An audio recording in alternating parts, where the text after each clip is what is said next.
Esse nosso próximo painel é um painel, assim, bastante inovador, né? É um painel que tem um cheiro bom, né? É um painel que tem cheiro bom. Esse painel ele vai tratar da perda do olfato como um preditor de demência. Antes deste painel ir ao ar, antes de eu chamar os brilhantes condutores desse painel, eu queria que vocês assistissem o vídeo do patrocinador desse painel e que tem feito um trabalho fantástico nessa área também.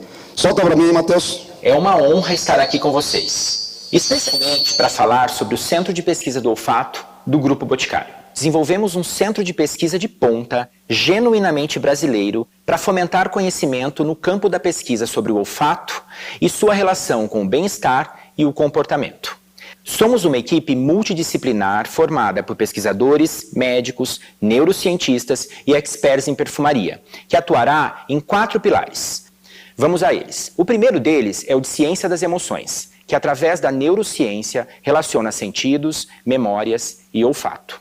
O segundo pilar é o de diversidade sensorial, que relaciona o olfato com a diversidade populacional, como gerações, etnias e deficiências audiovisuais, promovendo inclusão.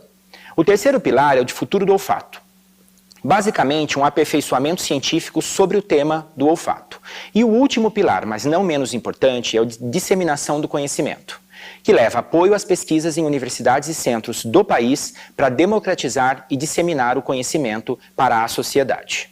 Estamos super empenhados em devolver ao mundo um pouco do que ele nos oferece todos os dias. Especialistas que somos em perfumaria, que devolvamos isso tudo através do olfato. Muito bom. Quem teremos aqui, Lívia, para esse painel? Vou convidar, primeiramente, a professora doutora Viviane Flumina Zétola, professora associada de Neurologia da UFPR, mestre em Medicina Interna pela UFPR, doutora em Neurologia pela USP, coordenadora do Serviço de Doenças Cerebrovasculares e do Laboratório de Neurosomnologia do CHC. Ela é bolsista da Universidade de Sackler, em Tel Aviv. Bem-vinda, doutora Viviane. Quem mais? Professor Dr. Herton. Formado em Medicina pela UFPR, residência em Otorrinolaringologia pela USP e residente dos hospitais de Paris. Mestre em Cirurgia pela UFPR. Doutor em ORL e ABORL. Autor do livro Otorrinogeriatria. Muito bem-vindo, professor doutor. Obrigado. Boa tarde a todos, obrigado pelo convite, obrigado pela Supere, é uma oportunidade enorme eu e o professor Herton estarmos aqui representando nesse momento a Universidade Federal do Paraná. A nossa fala vai ser talvez um pouco diferente do que o que eu consegui assistir de manhã. Nós vamos trazer um pouco de ciência, um pouco de pesquisa ainda não tão determinada, mas que nós temos o prazer de apresentar para vocês e, quem sabe, trazer, então, uma inovação aqui nessa questão de pesquisa, junto com... vamos começar. Deu. O que eu gostaria de mostrar, então, que coube a mim, antes do professor Herton, é falar da conexão que nós temos entre o cérebro e o olfato. Isso me parece bastante claro quando a gente olha essa figura bem esquemática, da qual o sensório do olfato está intimamente ligado com o cérebro. Afinal, o nosso nariz está na cara. E dá exatamente essa ligação com a questão mais profunda do cérebro, que é o tronco cerebral, onde diversos dos nossos sistemas sensoriais, sistemas motor, sistema respiratório, sistema de vigília e de sono estão conectados. Nós sabemos hoje que aproximadamente 2,7 milhões de adultos têm queixas de olfato, mas apenas 25% desses têm problemas realmente locais. Portanto, nós temos outras vias de conectividade quando nós falamos de distúrbios de olfato. Essas queixas, infelizmente, são poucos reconhecidas, poucos valorizáveis. Provavelmente um de nós aqui temos, mas não reconhecemos isso de maneira tão significativa. Mas sabemos já, com pesquisas muito antigas, vamos colocar assim, que a idade e as doenças neurodegenerativas cursam, sim, com a perda do olfato. Do ponto de vista epidemiológico, nós sabemos que a população geral, então, já tem 3 a 6%. Contudo, quando nós entramos num processo de envelhecimento, por exemplo, maior do que 65 anos, nós já temos uma perda maior do que a gente vê na população geral. De 65 a 80, ainda maior, 50% de nós temos essa perda. E maior do que 80 anos, ainda mais. Então, é óbvio que fica um pouco difícil, cientificamente, de nós dividirmos o que é a perda da senilidade ou o que isso pode representar em cada processo degenerativo cerebral, que é o que quando nós estamos falando de doença de Alzheimer. Do ponto de vista meio rápido, que acho que não é esse o ponto da nossa aula, eu gostaria de demonstrar aqui que esse epitélio olfatório é o responsável por mandar essa mensagem para dentro do cérebro através de milhões de receptores que nós temos. E receptores que são renovados a cada 30 a 60 dias. O que diz que se essa renovação, e quando nós envelhecemos, essa renovação ela é mais lenta e muitas vezes ela pode nem acontecer, começam então esses distúrbios olfatórios, né? Passando um pouquinho mais para frente, a gente vai lembrar, do ponto de vista anatômico, de que o reconhecimento desse odor pelo receptor olfativo é o que despolariza, é o que manda essa mensagem para dentro do cérebro. E isso se projeta para dentro do algo que a gente chama de bulbo olfatório. Esse bulbo olfatório é que nos liga ao nosso córtex. O córtex é, então, onde tudo acontece. Muitas vezes, vamos fazer uma analogia aqui, de que a gente não necessariamente deixa de mexer um braço porque a gente perde o braço. A gente deixa de mexer o braço na questão de um AVC, que já foi citado aqui, porque o comando não está adequado. Então, a gente perde a fala, não porque a gente tem problema na boca, e sim porque nós temos um comando de reconhecimento de fala e de reconhecimento de linguagem, na qual também pode se perder. E é dentro dessa mesma linha que nós começamos, então, a trabalhar com o que é o córtex primário, que é o cérebro recebendo esse estímulo olfatório. Não vou ser muito enfadonha em falar da parte neurológica, mas vou chamar atenção aqui, porque talvez a gente já tenha ouvido falar de hipocampo, de córtex entorrinal, que tem absolutamente a ver com a doença de Alzheimer, ou com as doenças que comprometem a memória, as funções executivas, a funcionalidade. E a partir daí, é um esquema bastante grande aqui, a gente pode demonstrar, então, que realmente essa conexão ela é extremamente significativa nessas doenças. E isso forma, para nós, uma memória olfativa. Então, nós temos memórias sensoriais, não é só a memória do que a gente já viveu ou do que nós já experimentamos, e sim do que nós também sentimos. E aí entra o nosso olfato, que vai estar ligado nos lobos temporais, onde nós sabemos que são as estruturas relacionadas à memória e também ao sistema límbico. A perda olfativa, então, que a gente já sabe, ela tem até 80% dos pacientes que têm problemas degenerativos, tem essa perda olfativa. Ela é mais grave nos homens, e ela é associada nos estudos clínicos com maior risco de mortalidade. E tem diversos mecanismos para isso, que eu não vou ficar me atendo. Mas claramente, em alguns estudos publicados, então se mostra que, ao começar esse declínio cognitivo, foi-se também feito testes de receptores de olfato, aonde quanto maior era essa perda olfativa, se ligou a maior progressão dessa doença. E aí a ciência começou a fazer um link entre os sistemas sensoriais. Aqui nós vamos falar especificamente do olfato, mas nós temos também outros sistemas sensoriais envolvidos. Então, essa associação, ela não é nova, embora a gente falou que é novidade, não é novidade do que nós vamos testar na Universidade Federal do Paraná.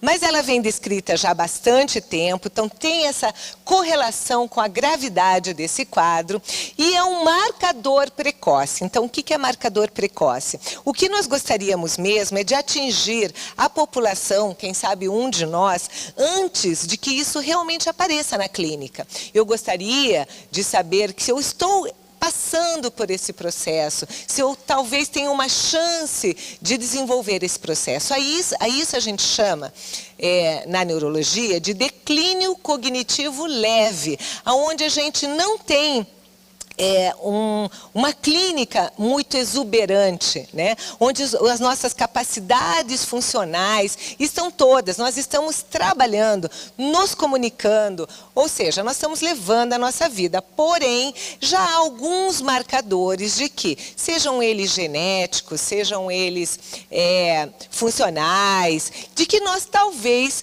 iremos desenvolver aí esse declínio cognitivo, e isso tem a ver, então, com as pesquisas que fazem estudos com a imagem do cérebro, demonstrando um pouco mais de atrofia, um pouco mais de alteração do que a população que tem a mesma idade, a mesma escolaridade. Aquele exame que a gente faz do líquor, que a gente vê quantas proteínas que estão morrendo com mais rapidez, né? Então a gente detecta naquele líquido da espinha. Então existem alguns marcadores, sim, que não são usados muito na prática, mas são usados em pesquisa. E dentro dessa linha de pesquisa é que nós também desenhamos a nossa.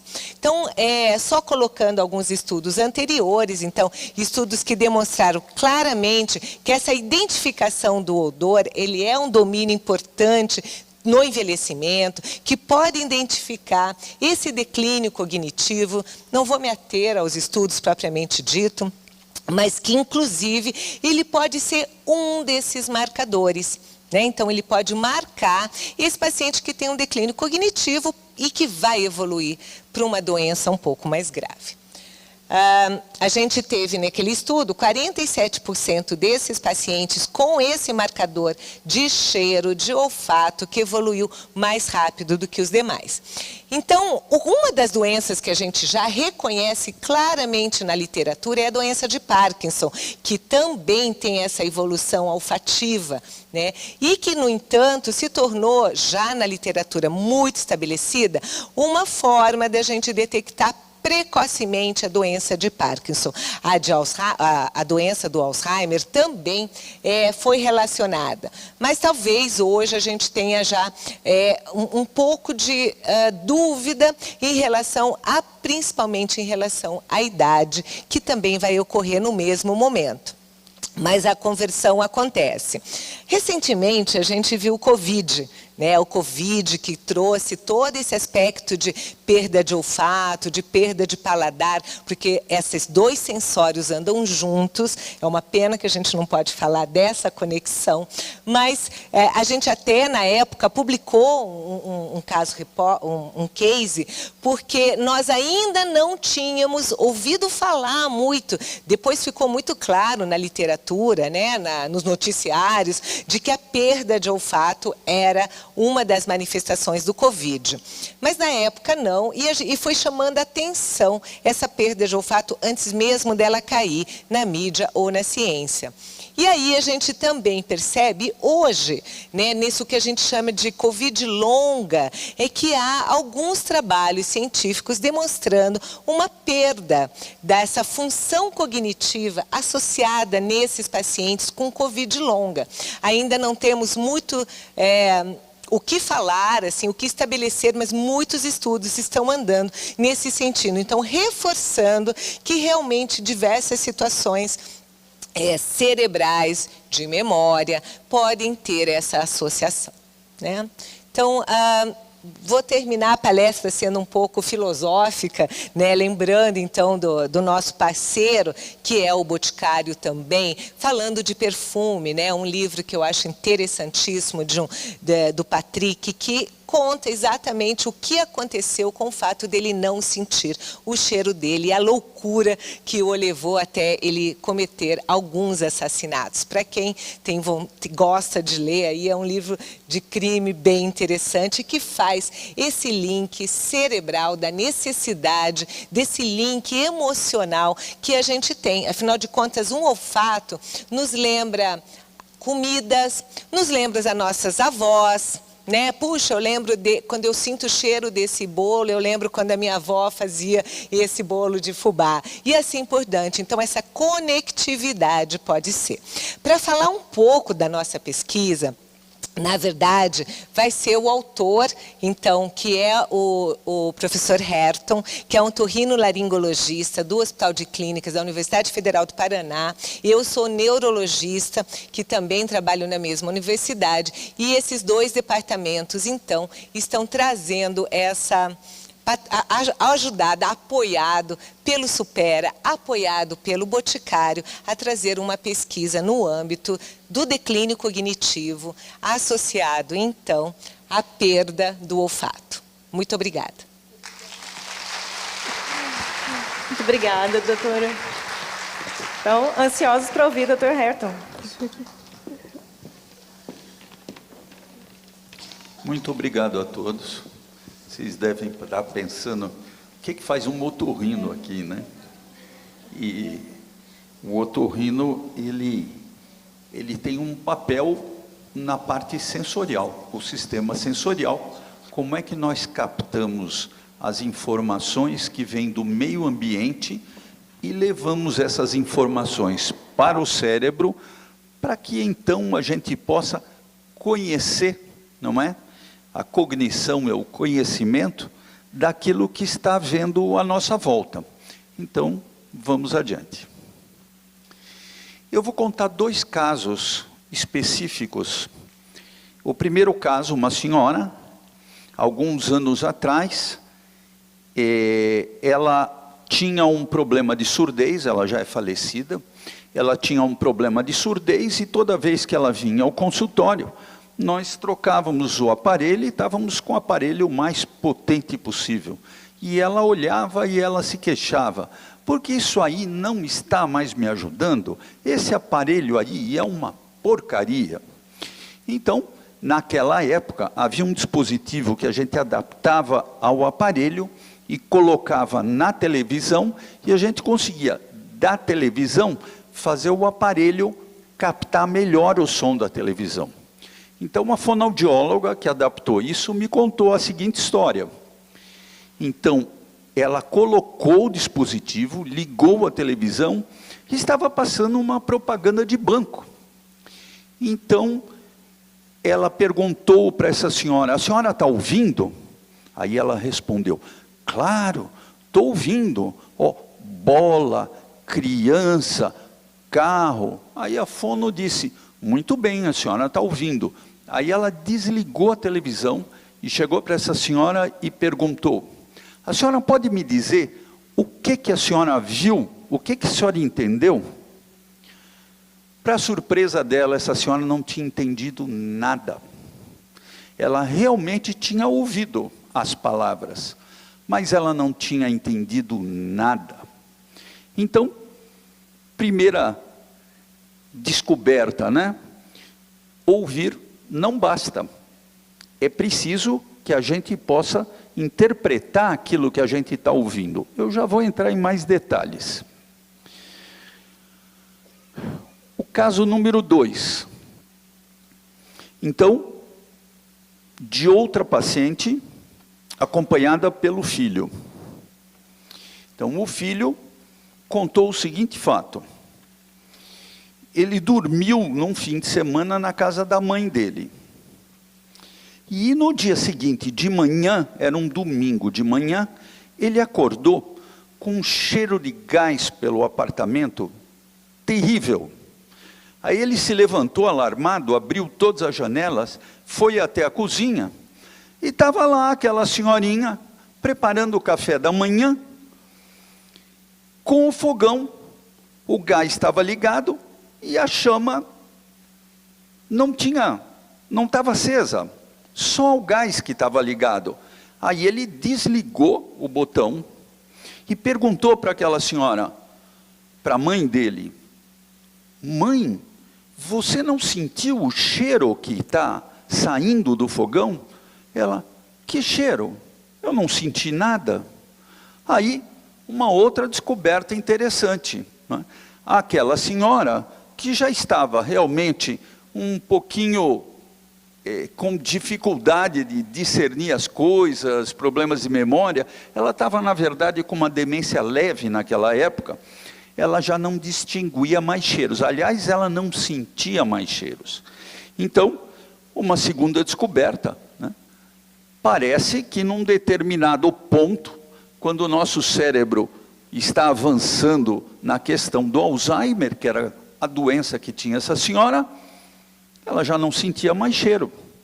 Então, mais uma constatação. Por que que as pessoas que estão desenvolvendo uma demência deixam de sentir cheiro? A parte fisiológica, a professora Viviane explicou bem. Nós vamos seguir adiante. Então, eu vou contar para vocês aqui num desenho esquemático. Então, aqui não tem bibliografia, aqui só é uma questão de fazer vocês entenderem. Nós estamos vendo lá em cima as terminações do nariz. E essas terminações ali do lado, deixa eu ver se isso aqui tem uma luzinha. Não. Ali do lado vocês estão vendo o bulbo olfativo, que a gente chama. Essa porção que fica bem em cima do osso que separa o cérebro do nariz. E nessa região, nós temos o discernimento de cada um dos olfatos. E isso vai para dentro do cérebro. O que acontece? Nessa região onde estão essas célulazinhas do lado de dentro do nariz, ela fica imersa dentro de um muco. O cheiro, quando chega, os odorantes, como a gente chama, os odorantes, quando entram dentro do nariz, eles vão até esse muco e se transformam numa substância química. Essa substância química, então, entra em contato com essas células que vocês estão vendo, e ali se transforma, essa substância química, se transforma no sinal elétrico, que é o que a gente chama potencial de ação, que segue as fibras olfativas que vão até o cérebro. Então, a parte olfativa começa com uma transformação, então a gente chama de transdução, né, das células receptoras do olfato do nariz para o nosso sistema cerebral mais lá dentro, que vocês devem ter ouvido falar muitas vezes hoje, o hipocampo, o hipotálamo, memórias de longo prazo. Com tanto neurologista aqui, não sou eu, um pobre otorrino, que vou me meter a falar a área deles. Mas o que faz essa transdução, essa transformação de energia química em energia elétrica, porque é um impulso elétrico que segue o nervo, é esse mecanismo de transformação aqui. Agora eu vou comparar isso com a questão da audição.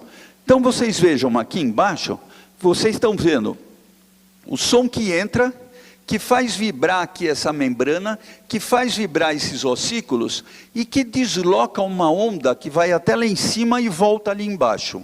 Essa onda, ela mexe com um órgão que a gente chama do órgão de corte, mas o nome também não interessa.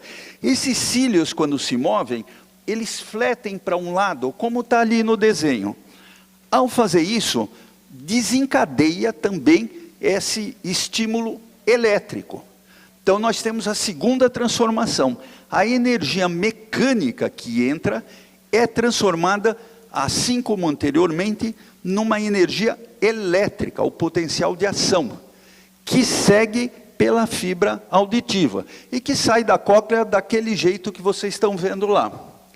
Nós chamamos essa transformação de energias de transdução. Então, olha que interessante. A transdução do olfato vai de energia química para energia elétrica. A transdução da audição vai de uma energia mecânica para uma energia elétrica. Se nós falarmos ainda em visão, é mais ou menos assim também, gente. A luz, né, o estímulo luminoso, que também se transforma em estímulo elétrico e segue pela fibra do nervo óptico. Então, resumindo bem, a surdez, ela é muito comum, ela é muito precoce e associada aos problemas de memória, como falou a doutora Viviane. Só que eu vou comparar as duas. E a questão do olfato, que é uma transdução química para a elétrica, e que ativa a memória, é um ativador de memória impressionante. Por que isso? Porque todas essas fibras que conduzem esse estímulo elétrico, que sofreram esse processo de transdução, todas elas vão para o mesmo lugar. Hipotálamo, hipocampo, com a modulação das amígdalas, que é a questão emocional. Isso aí são os nossos sentidos, o nosso sistema sensorial. Todo tipo de estimulação que a gente recebe é transformado num estímulo elétrico que seguem por essas fibras, por esses nervos. Então, nervo óptico, nervo auditivo, o nervo do olfato, e todos eles levam essa mesma informação para os mesmos lugares. E o que seria a cognição, o conhecimento? É você conseguir conciliar todas essas estimulações que todo o nosso sistema sensorial nos dá, para que você saiba o que está acontecendo à sua volta. Cognição é isso, é o conhecimento do que está acontecendo. Então, nós temos aqui todos esses tipos de memória. A memória visual, auditiva, mecânica, tátil, olfativa, degustativa, na verdade, todas elas vieram da mesma maneira. Nós ali naquela região ali em cima, vocês estão vendo a córtex. A córtex, ela recebe o estímulo e ela identifica esse estímulo. Eu vou mostrar alguma coisa para vocês assim. Como é que funciona direitinho essa questão da memória? Eu vou colocar a questão da audição. Se vocês ouvirem um cachorro latindo, como é que vocês sabem que aquilo ali é um cachorro latindo? Porque vocês já ouviram um cachorro latindo. Então, quando vocês recebem o som de um cachorro latindo, bate com o que vocês têm arquivado na memória. Aí vocês sabem, isso aí é um cachorro latindo. Se eu falasse em chinês com vocês, todos vocês ouviriam. Mas nenhum de vocês entenderia. Por quê? Porque vocês não têm na memória aquelas palavras em chinês que vai poder dar para vocês a identificação do que é esse som que vocês estão recebendo. Aqui a questão é exatamente a mesma. Vocês têm que desenvolver todas essas memórias para poder entender o que está acontecendo à nossa volta. Eu estou falando para vocês, esse sistema alimentador de informações que vai para o cérebro, é o nosso sistema sensorial. São esses canais de comunicação do cérebro com o meio ambiente. Então, olhem, aqui está resumindo direitinho. Os estímulos sensoriais e as decisões e atitudes que a gente toma lá no fim. Entretanto, do momento que a gente recebe a estimulação, até o momento que a gente toma uma decisão ou toma uma atitude, ela é trabalhada no meio, por quê? Pela nossa cognição. São as nossas habilidades cognitivas, que são essas aqui, ó, percepção, a linguagem, atenção, memória, pensamento, tudo isso recebe o estímulo, trabalha esse estímulo, dá um significado a isso, e você vai tomar uma decisão, uma atitude. Só que isso tudo, ele é modulado pelo nosso equilíbrio emocional. Vou dar um exemplo do que é ser modulado pelo sistema emocional. Se eu falo para um de vocês, olha, o canguru, a cauda do canguru tem 8 ossinhos. Muito bem, entrou por aqui, saiu por aqui, porque é uma informação totalmente irrelevante. Agora, se eu chego e digo assim, olha, a sua mãe foi atropelada, está muito mal e está na UTI. Qual é a modulação emocional que você tem? Qual é o impacto que você recebe disso? Isso é a modulação emocional. Todas, depois de você reconhecer a mensagem que você recebeu, é que isso pode ou não tomar diferentes conotações emocionais, e que pesa na decisão ou na atitude que você vai tomar.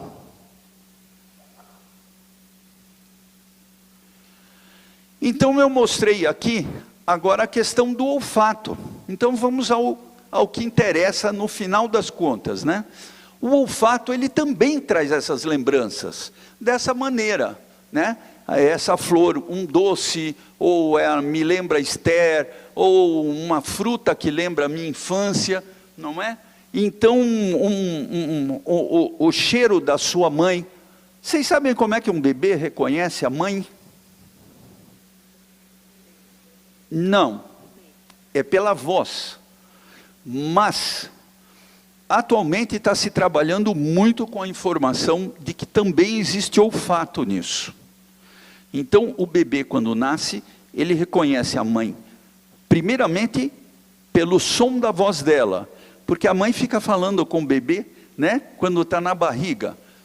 E quando ele nasce, parece que existe alguma coisa entre a química da mãe e o receptor olfativo do neném.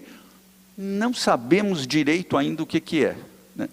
Primeiro o pessoal achava que era o cheiro de leite, né, que ele reconhecia, mas tem mãe que não amamenta. Então nós não sabemos ainda direito o que é, mas isso está nos muitos segredos que o olfato está nos trazendo ultimamente, e que a gente tem estudado muito mais depois da questão do Covid, né, que foi onde a questão do olfato pegou mesmo. Então, sugestões a considerar que eu gostaria de dar a quem vai trabalhar com idosos que têm distúrbios de memória, mas ainda leves. A gente chama o CCL, ou, traduzindo, comprometimento cognitivo leve. Comprometimento cognitivo leve, gente, não é uma doença. É um estágio mais leve do comprometimento cognitivo. Por exemplo, onde foi mesmo que eu deixei a chave do carro? Puxa vida, não sei. Ou no estacionamento do shopping, onde foi que eu deixei meu carro? Né? Ou aquele negócio do rosto, puxa, eu conheço você de algum lugar, mas eu não lembro de onde que eu te conheço. Isso é um comprometimento cognitivo leve. Não existe aí nenhuma doença instalada. Isso é cada vez mais frequente nas pessoas que têm mais idade. Hoje, quando eu deixei meu carro no aeroporto, eu escrevi direitinho, que era para não esquecer onde é que eu deixei o carro. Então, a primeira coisa que os idosos podem fazer de rotina e que vai ajudar muito, é um exame de audição. Por quê? Um par de aparelhos auditivos é uma coisa, é o mais poderoso reabilitador que existe. Mas ele não pode ser pensado sozinho. Mas quem faz a ginástica do cérebro sempre está a par disso. Eu já vou contar para vocês como é que o Supera se interessou por isso. A outra coisa, os testes olfativos nos pacientes que estão com comprometimento cognitivo leve. Se nós fazemos os testes olfativos e descobrimos que essa pessoa está com uma diminuição na sensibilidade olfativa, a gente está começando a fazer os treinamentos olfativos. A gente dá fragrâncias para que ele cheire e isso comece a despertar aquele arquivo que ele estava lá dentro e que ele pode, de novo, se lembrar, porque ele deixou de sentir cheiro e com esses exercícios ele vai sentindo o cheiro. Isso aí pode ser usado para treinamento olfativo como estimulação cognitiva nos casos de hiposmia, que a gente diz diminuição do olfato. Essa é a pesquisa que nós estamos fazendo agora, gente, onde o Supera é nosso parceiro. O estudo dos efeitos de estimulação olfativa em pessoas com declínio cognitivo subjetivo e cognitivo leve. O Supera é nosso parceiro nisso. O Supera e o Boticário. Então, nós estamos pegando pessoas que estão no Supera, fazendo os testes olfativos nos voluntários, isso lá em Curitiba, tá? Fazemos os testes olfativos e se a gente notar alguma alteração, nós começamos a fazer estimulação olfativa. Vai dar certo? Eu não sei, mas o Supera também quer saber. E nós temos aqui, então, esse trabalho é um trabalho de extrema relevância, e vocês podem ver que eu grifei aqui, com negrito, né, os dois pesquisadores do Supera, que estão trabalhando junto conosco nessa pesquisa aqui. E nós temos a esperança que, quem sabe, daqui a uns 2, 3 anos, o Supera pode introduzir treinamento olfativo também como um coadjuvante da reabilitação cognitiva, hein, Moraes? Quem sabe? Aqui nós temos, então, já um primeiro trabalho que nós publicamos a respeito, saiu, vocês estão vendo, no American Journal, em setembro de 2022. Acabamos de publicar. A validação de testes que um dos membros do nosso grupo, o Dr. Marco Aurélio, publicou já em 2015. E no meu livro ali embaixo nós temos um capítulo sobre alterações olfativas e gustativas na demência, escrito por um professor de neurologia de Goiás, o Dr. Leonardo Caixeta. E aqui eu coloquei meus 2 netos tendo as suas experiências olfativas, né, criando a sua memória sensorial, e eu vou colocar esse filminho só para encerrar, ele é bem curtinho, eu vejo até o fim, para vocês descobrirem quem é essa senhorinha que está aqui no filme. Dá para colocar ali, Moraes?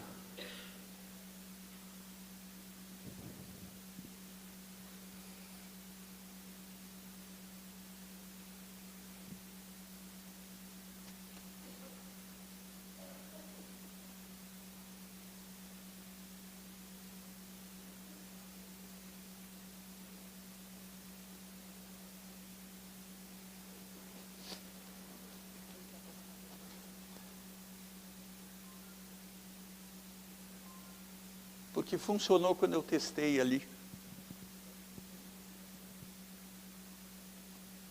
Talvez alguns de vocês já tenham visto esse filme na internet.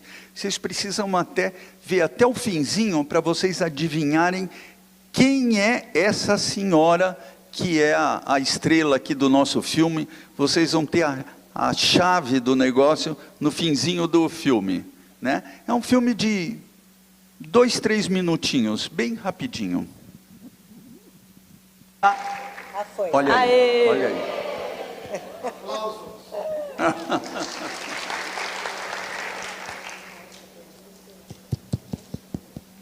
Podemos...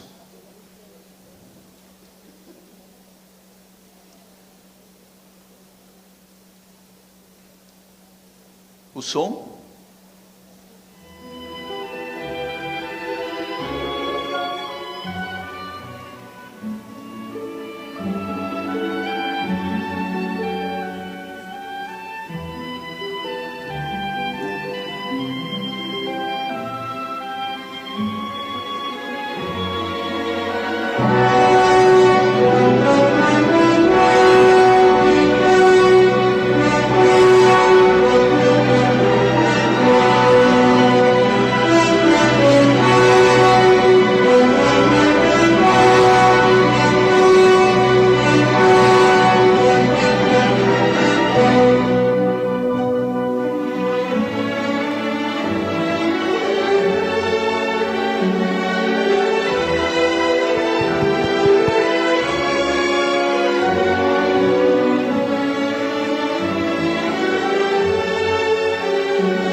Obrigado, obrigado. Muito obrigado, Emocionante. doutor Herton, doutora Viviane.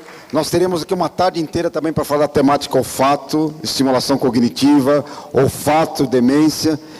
Acho que é um dos temas assim bastante novos, até na área de pesquisa do Brasil. Como nós estamos com o nosso tempo aí bastante avançado, né? A gente queria agradecer ao doutor Herton por estar conosco aqui, a doutora Viviane. Nós não teremos o tempo para as perguntas. Todas as perguntas, vocês que estão aqui e vocês que estão Brasil afora nos acompanhando, nos mande essas perguntas que nós encaminhamos ao doutor Herton e à doutora Viviane, para que nós nos atrasemos nos nossos próximos Sim, painéis. e compartilharemos o resultado dessas perguntas nas nossas redes sociais, né, Moraes? E no nosso canal do YouTube. É isso mesmo. Quem está em casa, não deixe de seguir, curtir, acompanhar. Doutor Herton, quem era na história? É a bailarina. É a bailarina. A primeira bailarina... Porque o doutor Herton me contou uma história que depois eu quero... quero que vocês conversem com ele, que é uma história de vida dele, sobre essa perspectiva toda de demência, olfato, mas curiosidade. É um spoiler para depois procurarem o doutor Herton. E a doutora Viviane na pesquisa que está fazendo. Muito obrigado. Muito obrigada. Obrigado, doutora. Doutor Herton, muito obrigado.